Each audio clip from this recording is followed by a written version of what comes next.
неудержима, как цунами, как 9-й балл. Когда увидел ее, я понял, что попал. Она из тех, кто будет спорить до последних капель, но поймет, что не права, тогда пошлется нахер. Гоняет как Шумахер, ночью играет в покер, ложится спать с утра, ей вообще все похер. Она не из Москвы, она была моделью, но грустный опыт не закончился постелью.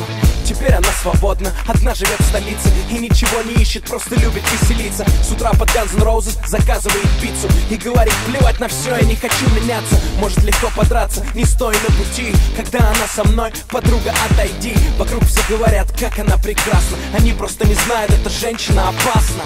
Она как Кейт Мосс, она как рок-н-ролл. Если достану патроны, она зарядит ствол. Сексуально, скандально и вообще не скромна. Вот она, потенциальная жена.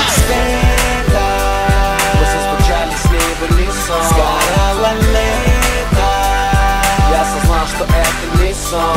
день отметил, Я захотел с ней быть навсегда. когда ее встретил. Она рок-звезда.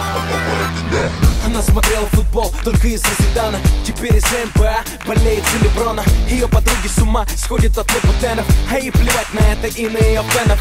Они толпой носят цветы к ее подъезду, дарят подарки и не находят места. А ей не интересно, их мир для нее пресный. Гольфстрим не интересно, лодки не интересно. Она может часами обсуждать Обаму, потом орать на маму и швырнуть мобильный в стену. Она меняет тему, и она всегда права, и лучше с ней не спорить, а то треснет голова. Ее логику, ее слова трудно понять, ее не нужно строить, ее нужно принять. Пока вокруг все говорят, как она прекрасна, лишь я один знаю, эта женщина опасна. Она как Кейт Мосс, она как рок-н-ролл. Если достану патроны, она зарядит ствол. Сексуально, скандально и вообще не скромна. Вот она, потенциальная жена.